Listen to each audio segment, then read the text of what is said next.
Hi, welcome to My Favorite Mistake. I'm Mark Graven. Our guest today is Dr. Thom Mayer. He is the medical director for the NFL Players Association, the National Football League, of course. He's executive vice president of leadership for LogixHealth, founder of BestPractices, Inc., and clinical professor of emergency medicine at George Washington University and a senior lecturing fellow at Duke University. Thom was recently nominated to the Pro Football Hall of Fame. USA Today named him as one of the 100 most important people in the NFL. And Tom Peters, a previous guest on this podcast, referred to his work as gaspworthy. And before I tell you a little bit more, Tom, welcome. And certainly the gaspworthy was a positive way, right?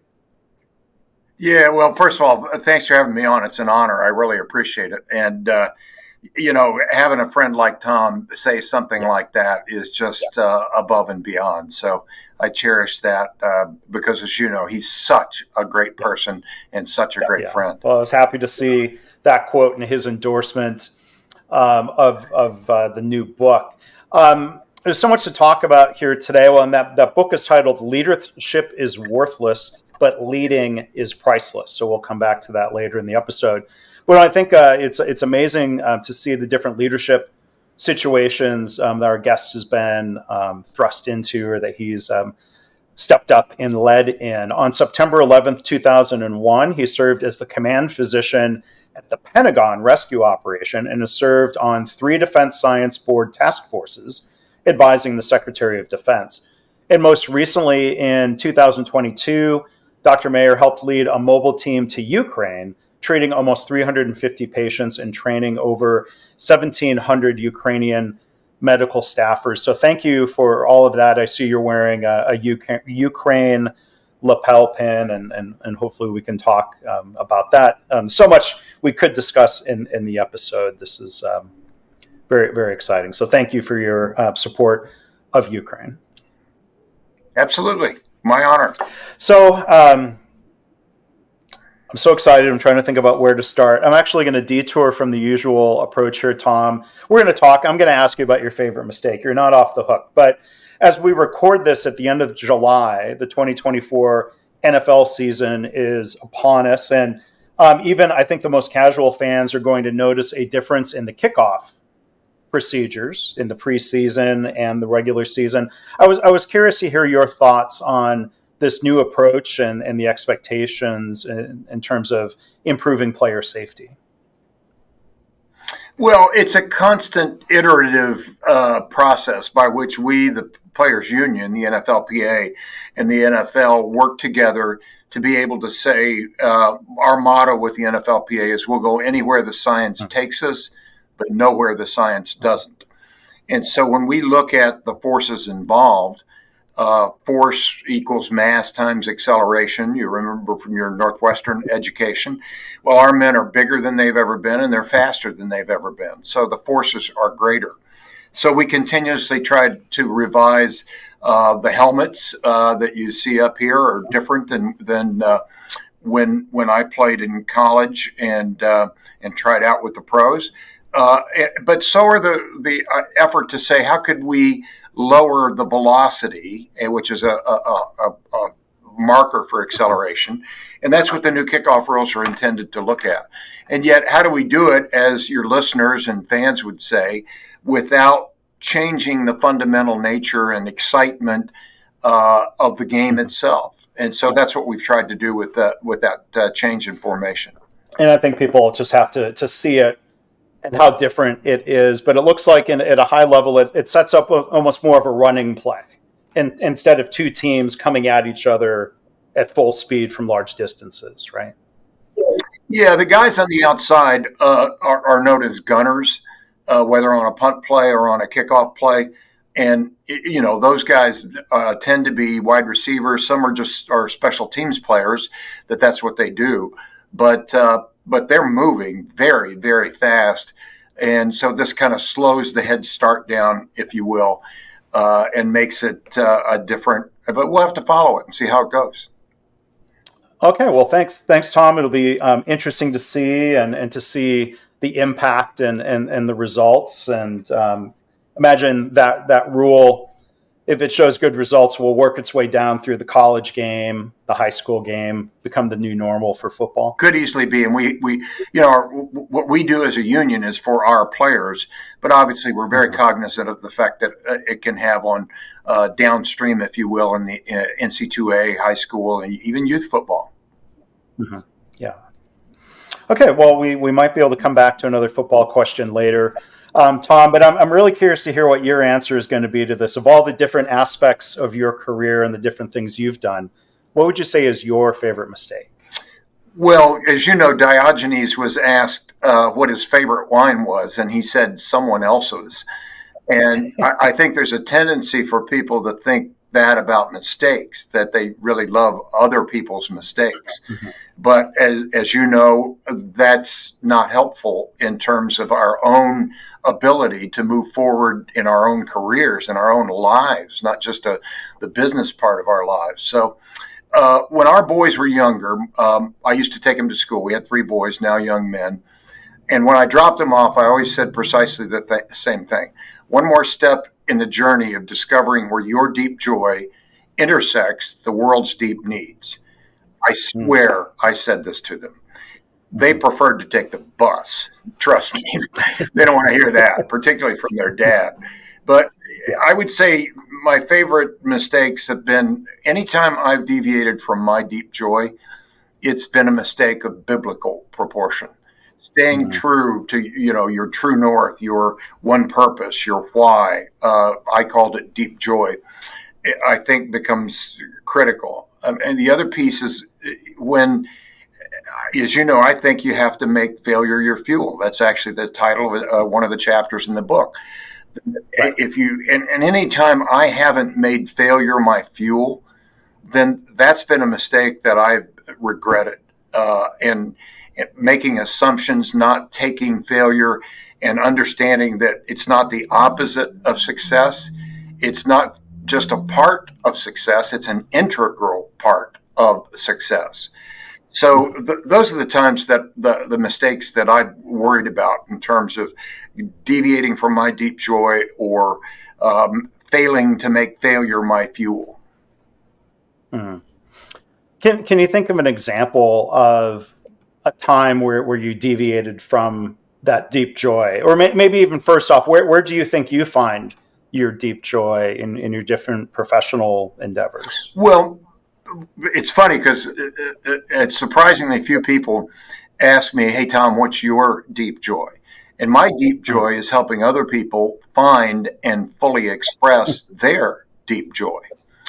And so when you make it about me, about myself, instead of the people I'm trying to help, then I'm following an ego. And that's not really my deep joy. My deep joy is around helping others. I mean, I think as a physician, of course, there's a national sense of that's what we're looking to do is help others. But when it comes to that aspect of things, I think it becomes critical. And I'll give you a quick example. When the Buffalo Bills player went down and was successfully resuscitated. I mean, many people know about that. Almost everyone saw what happened. This is Damar Hamlin. I watched that live on TV. Yeah, and I spent the next week at his bedside with he and his parents. And yet once I was asked about, we typically don't talk about individual players, but that one was so graphic. Was asked on a radio show about, do you think he'll go back and play? And what I thought I said was, if he chooses to play football, I guarantee you he'll be back out on the field because of his character. Apparently what I did say was, I guarantee you he will be back on the field. Well, that's up to his deep joy, not mine. Mm-hmm. And so, that anytime that I think you get away from the fundamental aspect of what your deep joy is, in my case, helping others, then it's always a mistake. Yeah. Can you think of an example, even without naming names, of a time when you coached somebody through that situation where they had deviated from their sense of deep joy, or how? Yeah, sure. Not long ago, I had a player who had an ACL injury, anterior cruciate ligament injury, completely transected, had to be repaired. Now, in the old days, Gale Sayers, to use a Chicago guy, Midwestern Kansas guy by background, when that happened to him in that era, he was done. He couldn't play football anymore. Now people are reconstructed and go back to play. So he was reaching out to me to be able to say, hey, I'm a free agent. I really want to sign with these clubs, and I want to get medically cleared. But he was only 6 months through his ACL recovery. And so we'll go anywhere the science takes us, but nowhere the science doesn't. And so I had to have the difficult conversation with him to say, the science tells us that it takes 9 months to heal from that. I'm not telling you can't go back and play, but I am telling you that there's a high likelihood that the team physicians are going to say, hey, we can't work you out until 9 months. Now, that's not what he wanted to hear. But, that difference between a short-term solution and a long-term solution, a long-term problem. And I told him, look, we're going to have a difficult conversation. You're not going to like what I have to say, but it's going to be 3 more months until they're ready to work you out. And sure enough, happy ending. He texts me back. Our players text a lot as opposed to calling necessarily, saying, hey, doc, I just signed. And it was 9 months and 1 day after his surgery. So, having that reality brought in, as you recall, Saul Bellow said, reality greets these ideas the way a cement floor greets a dropping light bulb. And you hate to be the voice. I mean, I'll be optimistic. Yeah, go work out. No, they're not going to work you out. I mean, I can be as optimistic as I want, but if I want to make failure my fuel, if I want to help that player make failure his fuel, then understanding the hard realities of the science behind it becomes important. Yeah. And you talk about that concrete floor. I had a recent guest who was a former Buddhist monk, and he used a similar expression of, if we're going to hit the concrete when dropped, are we going to be an egg or a Super Bowl? It's great. I love that. How do we try to be resilient, or at least prepare ourselves to bounce back? Yeah, and it reminds me of another Zen story that I actually included in the book.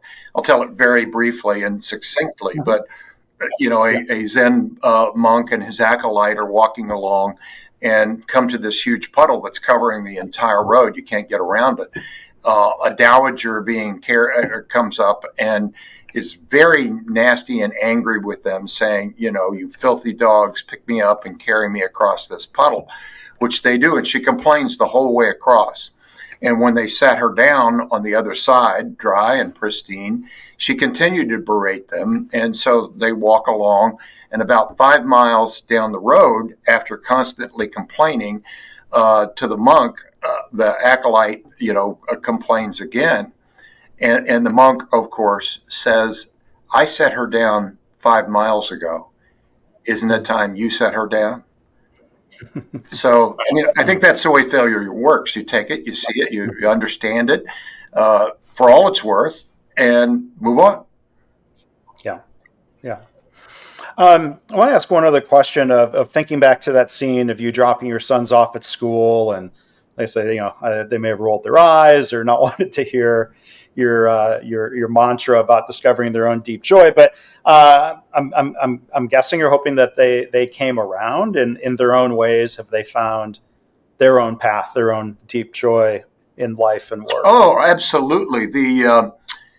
Kevin, our middle son, played lacrosse at Duke, and the answer is yes, during that horrible hoax and prosecutorial misconduct which occurred. But in his senior year, they were actually getting ready to play in the national championships, and he joined the Marines as a Marine infantry officer. And it was a big deal. It was covered by a lot of press, ESPN, and the lacrosse magazines and channels and all that. And one of the reporters said, Kevin, why did you join the Marines? I mean, this was in the height of the Afghan war, and he served 2 highly kinetic tours there. But the reporter said, why did you join the Marines? And he said, well, My dad always told me, you got to follow your deep joy and make it intersect with the world's deep needs. And he was like, Yeah. he was listening. I mean, I can't believe that. But Okay. yeah, Yeah. it's and actually, he and his wife and their 3-month-old son are arriving today to visit us. So it's funny that you should ask that question. But what goes around comes around in strange ways. Yeah. So I want to ask about your book. Again, our guest is Dr. Thom Mayer. The title of the book, Leadership is Worthless, but Leading is Priceless. I don't know if it was inspired by or it's just similar to an old expression about the plan can be worthless, but planning means everything. I'm Oh, paraphrasing absolutely. it. That was a dialogue back and forth between General George S. Patton and Dwight Eisenhower. Okay, I was And thinking Eisenhower, when the Second World War started, was still a colonel after having been he graduated from West Point, I want to say in 1912 or 1913, something like that. But at any rate, he was the director of war plans in Washington. It was called by General Marshall, and he and Patton, who were very close friends, had a back and forth about plans and planning. And Patton famously said, plans are excellent until you engage in battle. And the first contact with the enemy, off it goes. So I knew this story, but it was really more inspired by just my experiences from leading in times of crisis. You were kind to mention 9/11, but multiple other crises as well. And the book, if anything, is contrarian, not for the sake of being contrarian, but for saying, things are not the way we thought they were. There's over 60,000 books on Amazon alone with leadership in their title. And yet, what does it tell you to do? Because the title's not meant to be clever, or maybe not clever enough, too clever by half. But it's simply saying that leadership is worthless because it's just what you say. And anyone can say anything. But leading is priceless because it's what you do all day, every day, every single person. Not just every person in the C-suite. I believe you got to get away from the C-suite and talk to the we-suite, the people who do the work. You were in the band at Northwestern. If I want to know about that band, am I going to talk to the band director, or am I going to talk to you and your teammates on that team? And congratulations again on the Rose Bowl. I see your football up there. So, it's been a long time, but yeah, it's well, I was talking to a football player I played with the other day, and I said, the nice thing is the longer ago we played, the better we were. So I'm sure that's true of the marching band at Northwestern University as well. Yeah. But I love, in that phrase, and maybe another way to say it is that leadership is the concept or a noun, but leading, like that's the active verb. Exactly. It's a verb in the active voice. There's no passive voice form of leading. And people say, well, words don't matter. And the answer is, of course they matter, precisely to the extent and only to the extent in which it leads to action. Because otherwise we've got a bunch of books on our shelves or files on our computer or slides. I always tell people, I want you to do three things. I want you to think about leading in a radically different way. I want you to act on those thoughts within the week, because if you don't do it within a week, you're not going to do it. Life doesn't work that way. And number three is to innovate, because the way we're working isn't working, or it isn't working well enough. And innovation doesn't occur at the speed of genius or intelligence or magic. It occurs at the speed of trust. Because if you don't trust each other, you can't be willing to step outside the lines and fail. And failure is our fuel. Mm-hmm. One thing you touch on in the book, you're making me think of it, and I think this builds trust, is when leaders freely admit mistakes. As you said in the book, don't be afraid to admit mistakes in your role in them. I'd just be curious to hear more of your thoughts around that, whether it's in healthcare environments or within a football team. Yeah, I spend as much time talking outside of healthcare as I do inside of healthcare these days. And it's easy to say, well, how long does it take to build trust? A very long time. How long does it take to destroy trust? An instant, a microsecond. Right. But Right. it will happen, and then you begin the rebuild process. And that honesty of being upfront, straightforward, of building a culture. And Aristotle, as you remember, said, we are what we repeatedly do. Excellence then is not a virtue, it's a habit.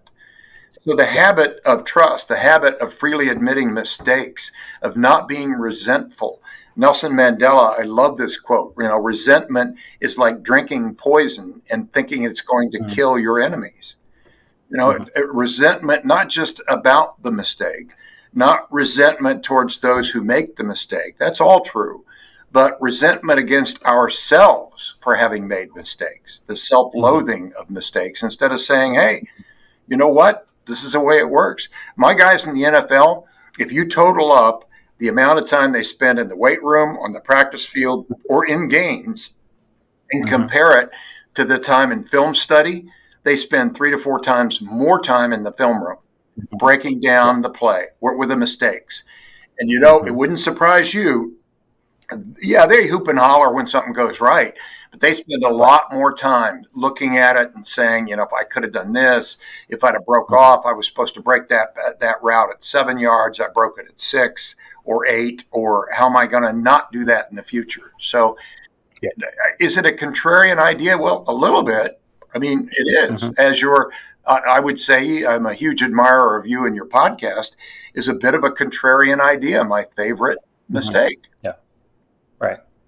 Yeah. The mistake that we learned from, or the mistake that at some point then led to success. And I love how you've said it here in the episode and in the book, that failure is not the opposite of success. It's part of success. We heard very similar things. My guest in episode 51, friend of mine from San Antonio and former NFL player Lenny Walls, used this expression that we've heard from others, but it's such a great thought. Thinking of your failures as stepping stones to success. So I'd encourage people, go find that episode and kind of talk through. And he's a great guy. Like when, you've got I'm going to mix stories here, but if he blew a coverage and there's an immediate play coming up right after because that previous play wasn't a touchdown, he's got to bounce back and play the next play. But then you talk through the next time you're on the sideline, during halftime, during practices. That's where the deeper, analysis would happen. There's a time and a place for bouncing back and then learning. Yeah, I encourage your listeners to go to that episode. I did, or actually re-listen to it. It's superb. Yeah. I was just in Cincinnati talking with folks at TriHealth about their situation. So, as you would guess, I try to tie in things locally, and I showed them a video of Joe Burrow and Jamar Chase, arguably or inarguably two of the best players in the NFL. Well, Jamar drops wide open out in the flat, drops the ball, touchdown. Would have been a touchdown. Was he upset? Of course. But the key of the video is coming to the sideline, and Joe walking up to him, putting his hand on his shoulder, said, "I'm going to need you. I'm coming back to you. I'm coming right back to you." And that's how we have to treat our own lives as well, whether in business or in our families or just the way we treat ourselves. Yeah.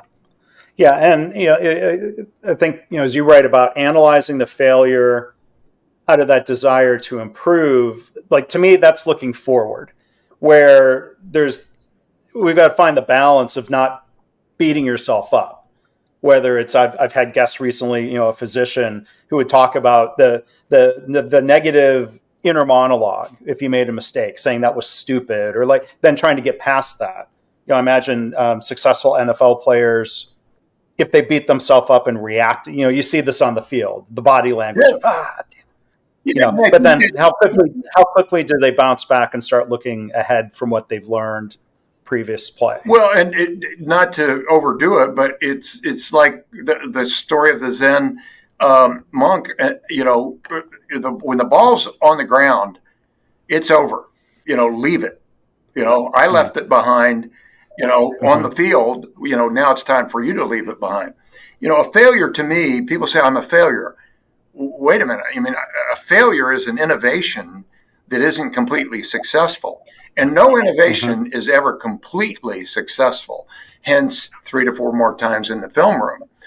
Number one, a failure then is just an innovation that we can look at and see. But, when you're talking about a loser, when someone says, well, that was a loser, that's okay, it was a mistake.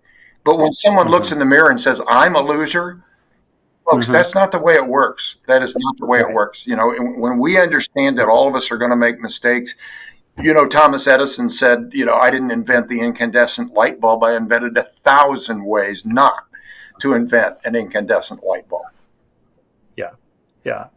And I think there's a difference between the act of failing. We all fail. Successful people fail. That's what this podcast is about. That doesn't mean you are a failure or a loser. Like, I think it was after the 2023 or after the Milwaukee Bucks were bounced, I think after the first round in 2023, Giannis Antetokounmpo was asked by a reporter, do you consider this season a failure? And he reacted sort of like, well, no, we're not failures. We're going to learn from this. We're going to move forward. And, the fans might not want to hear that, but it seems like that's the healthy attitude. He didn't exactly say this, but they didn't live up to expectations. They were the top seed, but he's certainly not a failure. No, not at all. That football over your left shoulder, as Northwestern for a period of time was the laughing stock of the Big Ten, and other schools would look at it and say, okay, got a W there. Well, first of all, they didn't have a W there. They had to go out and earn it every time. It doesn't matter how many Heisman Trophy winners or All-Americans or future NFL players. But how did they get to the Rose Bowl? One step at a time. One failure at a time, and building and convincing people, come to Northwestern. We have a vision for what this can be. And so, I think I always say that limits begin where vision ends. Yeah. Well, and I was a student there. It was after my freshman year. They fired the previous coach. They hired Gary Barnett, and he made this bold claim during halftime of a basketball game. I was there playing drums in the band for that we're taking the purple to Pasadena. And people thought he was nuts, but he had the vision, and it took a couple of years, but there was that steady progress where you're right. Northwestern was the laughingstock of all of college football, record losing streak, not just within the Big Ten. But, people saw that 1995 season as a quote unquote overnight success. Well, no, I saw those previous 3 seasons. It wasn't reflected in the win-loss record yet, but that team was getting better. You could certainly see it if you were watching. Most people weren't watching. Yeah. And I went to medical. I played undergrad at Hanover College in Indiana, but I had a year of eligibility left because I had a pretty bad injury. And so I played as a first-year medical student at Duke. And trust me, that's the Duke helmet that you see up there. Yeah. It says volumes about that team that a medical student could walk on as a linebacker and start. But now, we've been to bowl games numerous times because of Coach Cutcliffe and his successors that, like Gary Barnett, had a vision. And, the problem with being a visionary is if people don't see the vision, they think you're hallucinating, and I'm sure people thought Gary was hallucinating. Yeah. Yeah. And I don't know how much he believed it was possible, but it was better to say it's possible than to be hired in and say, we're going to keep winning 2 or 3 games a year. Yeah. Coach K is a huge mentor to me. And, he's the first one to tell you, among others, that if you dream it and believe it, you can do it. It doesn't mean it will happen. But if you don't dream it and believe it, it can't happen. And that's how you end up winning 5 national championships and 1,202 games. Yeah. And I saw he wrote a nice endorsement blurb. He did. Actually, I reached out to him after and said, hey, Coach, are you sure you read the right book? It was very generous of him. Yeah. All right. So I got to throw one more thing back at Duke football, because even though we're in different conferences, Northwestern and Duke have had quite a rivalry. We play almost every year, it seems. We're recruiting the same pool of players and students nationally. I think it was maybe 15 years ago, Duke was on track possibly to break Northwestern's consecutive losses record, and then you know who they beat? Northwestern. Well, they call it, Mark, they call it, they call it the Smart Bowl. When Duke and Northwestern play, it's a bunch of smart guys out there, playing against each other. But, hey, I'm a huge Duke fan. A quick story, not in the book, but I came from a very poor family. I couldn't have gone to college without a football scholarship. And in those days in medical school, when you got in, you had to pay for your first year, and if you did okay, then they'd give you a scholarship after that. Well, there was no way that was going to happen in our family. We didn't have 2 shekels to rub together. But I got a letter from Duke, and it said that basically you're in, show up with $200 in your pocket, and we'll take care of the rest. And they did. They took care of me the whole way through medical school. It was the first time I ever saw my father cry. The first time, because my son's going to be a doctor. He's so proud. How is this going to happen?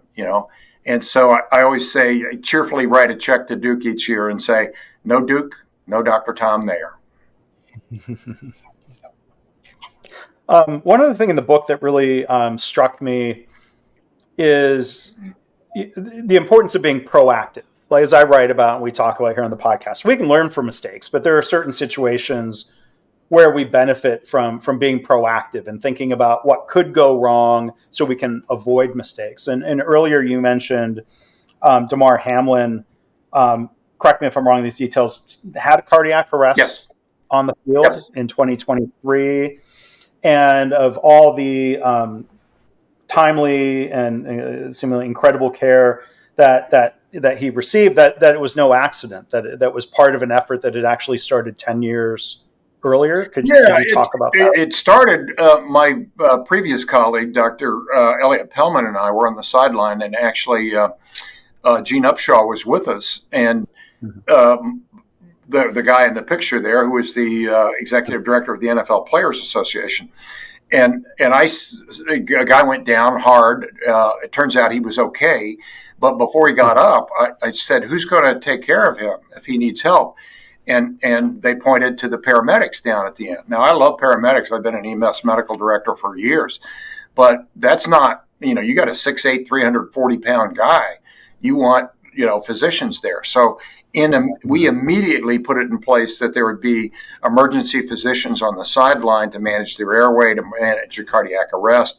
It's in the collective bargaining agreement, the CBA, between the NFL and the NFLPA. It's a great example of collaboration. So when I show a slide of the Cincinnati Bengals, is where that Bills player went down, right next to the logo, and I say there were 3 great emergency physicians literally within 30 yards. Some people say, well, wasn't that lucky? Well, luck had nothing to do with it. It was being proactive. And isn't it fascinating, Mark, that we have a verb that we use all the time, I reacted. And yet that we don't use the verb I proacted. And you might say I was proactive. Well, that's a passive voice. And so I think, again, we have to rethink that and be proactive constantly, particularly if we're going to think, act, and innovate at the speed of trust.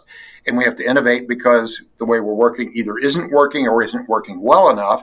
And that takes innovation, which is another way to talk about proaction. Yeah. So many things I want to ask, and I feel like there's not time to give any of these topics justice, but I'm going to ask you anyway. Can you tell us a little bit about your experiences on 9/11 and how you were involved in that, came to be involved in that response, and where there were certainly some leadership lessons from absolutely. that tragic day. First of all, 2001 was a fascinating year. I got my job with the NFLPA on August 1st, 2001. Corey Stringer, a tackle for the Vikings, died of heat stroke. Within minutes, Gene Upshaw called me and said, you got to step up and become our medical director. So parenthetically, people say, how do I build my resume in order to get a job like yours as the medical director of the NFLPA? My answer is, don't build resumes, build relationships. Relationships are what mattered. That was quickly Mhm. followed up by 9/11 when I was called down to the Pentagon. Why was I called down? I wasn't in the military, despite the fact I looked like it. My demeanor or physiognomy, if you will. I did it because I was called down there by people who said we need an EMS medical director on site to coordinate all the assets there to make sure it's safe to go in that building and rescue or recover the people who were there. So I get the question all the time, what's the biggest lesson you learned? And it turns out it's a chapter in the book, but it's don't suck up, suck down. Mhm. What's my point? When I got there, building's still on fire. You know, you've all seen pictures. It's actually on the cover of the book, the helicopters. Right. When I arrived, Right. there were 37 2, 3, or 4-star generals that were there behind me. Good men, good women who were, deeply troubled and deeply wanting to be helpful. That's their nature. Now, I Mhm. could turn and talk to them all I wanted. I could suck up all I wanted, but that wasn't going to Yeah. help me. What I needed to do was suck down to the structural engineers, to the Army Corps of Engineers, to the firefighters, to the paramedics, to the suppression crews that were there, because they couldn't go in that building until I said it's a safe scene. That's the term that we Mhm. use. So I think most of us in our lives and our organizations should do more of the sucking down. And if I give offense, Mhm. I don't mean to, although I have a strong way of talking, as you know. But Yeah. let's talk about the people beneath us who are the ones who built the organization. If I go I do a lot of public speaking. If I give a talk, the first thing I do is thank the people who served the food for us. They're not Yeah. just slinging hash. You're giving Yeah. us substance or sustenance. They're nourishing us. They're helping us to pay attention and work together as a team. So it's just a different way of thinking about things. Mhm. But I'll always be grateful for the opportunity to have done that. Yeah. And that I've never heard anybody use the phrase the way you've coined it, Tom, and it doesn't bother me. It's striking though, because it makes you think. But we've had people come on this podcast, particularly people from a Toyota background. That's a Sure. company that has a leadership style of deeply respecting the frontline team members. When I was at General Motors, at the start of my career after graduating, they would use terms like operators or workers, How about and I think, hands? The hands, oh, the heads right, versus the hands. How yeah, are you kidding me? Like hands in yeah, the field? It just drives me yeah. nuts. No, I really dislike that sort of dehumanizing language. But I think calling someone a team member, and then better yet, leading that way of respecting them and engaging them and listening to their ideas, listening to their things they need help with to be a servant leader. Very familiar themes to me. That's my preferred style of leadership. Yeah, and if you think about it, the contrarian comment that I have very quickly after leadership is worthless but leading is priceless is the answers Mhm. are not above you. They're within and among Mhm. you in the Yeah. organization.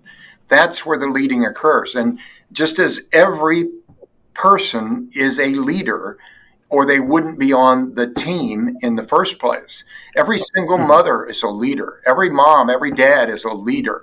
Every person in the organization is a leader. Lead yourself, lead your team. Now, the Mhm. second corollary to that is every person is not only a leader, but like my 2,500 members of the NFL Players Association, they're a performance athlete involved in a cycle of performance, rest, and recovery. Performance, Mhm. rest, and recovery over and over and over. And I think strongly that we've neglected rest and recovery for Mhm. ourselves and for our teams because self care is critical care.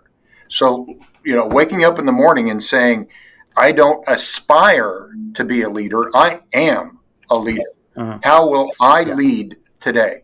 How will I hold Yeah. myself accountable for leading? And at the Yeah. end of the day, at the end of the shift, whatever it might be, simply being able to say, how could I have led you better? How could I have led this Mhm. team better? Yeah. Yeah. Um, and I think leaders. find their way into situations and opportunities to lead. So I wanted to ask, and when you and I did our pre-call, I asked you, like, oh, were you military? Because I thought maybe you've been through military medicine, and I'm not the only one who's guessed that, as you alluded to. But how did you end up going to Ukraine in 2022? Well, I'm an emergency physician by background, and as well as sports medicine. So, we handle almost anything. And number one. Number two, whether it's the Pentagon, whether it's the NFL Players Association, inhalational anthrax, first bioterrorism breakout against America, I led that response along with the great Dan Hanfling. Normal people, as a part of their normal reaction, if they hear an explosion, they hear gunshots, they see turmoil, they run away. We run towards the fire. We run into the explosion. And that part of that's training, but a lot of it's nature. So that's my nature. That's my nurture in terms of training. But when the war broke out, that sense that this is wrong, this is fundamentally wrong, and wanting to say, what can I do? And so I was uniquely, I think, both trained in terms of, that's the that vest that you see is the command physician vest from the Pentagon. I hadn't realized that was right behind me. But at any rate, both uniquely trained and willing. I obviously quick phone call to make sure that the family was good with it to begin with, but also that the NFLPA, I'm going to be gone over there for a month, totally good to go. So literally within 3 weeks of the war breaking out, we were there. And we came back, microphones in our face. Hey, Doc, you're a hero. You went into a war zone. You went into harm's way to take care of these people. And I told him what I'll tell you. I'm no hero. I am no hero. But let me tell you about the 350 heroes that we had the honor of taking care of. The people, the Ukrainian people. And, you can't, if the deep joy is to help others, then you got to go. You got it. When we didn't talk about this, but when our boys were younger, if they were doing something that they probably ought not be doing, Maureen and I would look at them and say, "What's that smell? I think it's your soul burning in hell." Controversial, contrarian. But if I hadn't volunteered and gone to Ukraine, that would have been, "What's that smell?" Because how can I proclaim these kinds of things and yet not seek out, engage, and embrace and be thankful for the opportunity to have been there? Did they shoot at us? Yeah, they shot at us. It was Ukraine. It was a war. Yeah. And it would have felt like a mistake to not go. It would have absolutely been a mistake. There's no question about it. A motto in our family is always do the more aggressive thing. Now, maybe that's not the right motto for every family. I got that. But it's always a mistake if we don't do the more aggressive thing. Mm-hmm.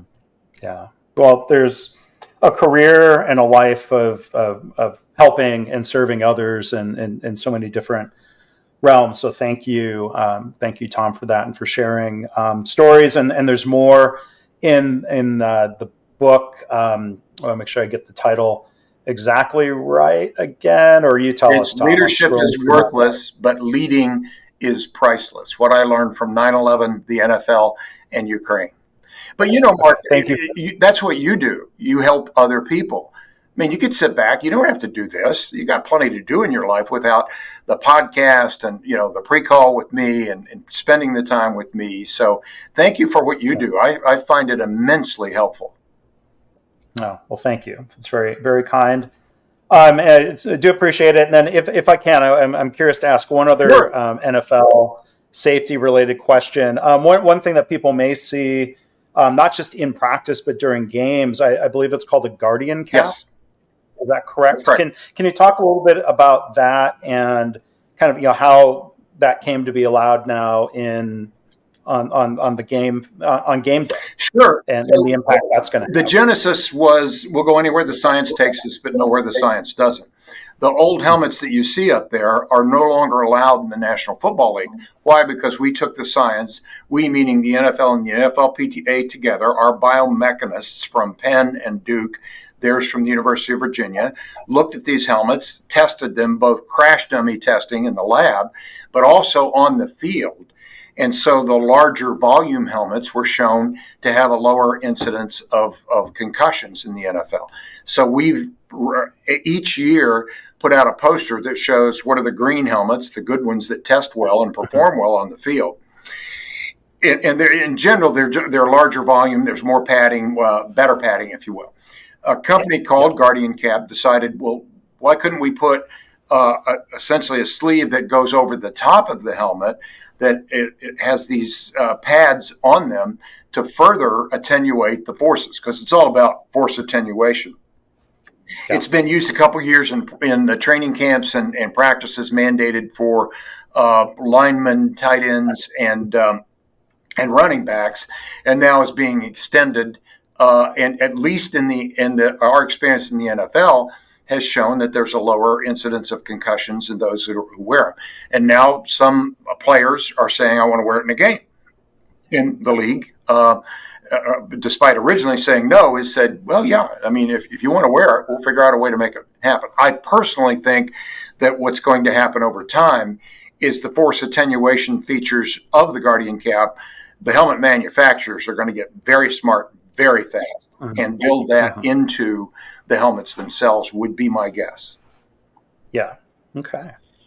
Well, it's interesting to see how things evolve. And like you said, there is science to point to, data to look at. Final question, if I may. I mean, what would you say to, I know there's some percentage of fans that will give this knee-jerk reaction about any change, of not wanting to see the new style kickoff. I've seen people, I think it's unfortunate, make fun of the Guardian Cap type padding. What would you say to those fans? Well, if they were first of all, life has changed. By nature, life has changed. Number one. Number two, no resistance equals no change. If you make a change and you say, how'd the resistance go? Nobody resisted anything. We didn't make a change. That wasn't a change. Yeah. You just tweaked around the edges, or, adopted best practices a little faster than the lady around the block or the guy down the street. It's when you make deep changes that people are concerned. Most people don't mind change. They mind being changed. Right. And so, I get that, but we can't take a fan poll for what's safe. We have to follow the science where the science takes us. And right. What I would say to them is, hey, I understand change is hard. Stick with us. We're trying to do this for the men who play this game, to make the game safer. For kids who will play the game, so the trickle down effect is there. And I always get the question, would you let your sons play football? Well, I did. But the way we made that decision was sit down with them and say, is this your deep joy? Are you playing that not because dad played or mom wants you to play, but are you doing it because you love it? And do the coaches focus on teamwork, on character developing, on making failure your fuel, understanding my favorite mistake? The answer is, hey, we're all in. If a coach says, I'm going to make a man out of him, I'm going to toughen him up, as the great philosopher Monty Python said, run away from coaches and leagues like that. Yeah. Well, that's a great note to end on here. So again, we've been joined Dr. Thom Mayer. The book title, I do have it this time, Leadership is Worthless, but Leading is Priceless. I'd say it's been priceless to have you here with us today. Thanks. I'm so grateful. You do sainted work, and we're grateful for it, Mark. Oh, thanks.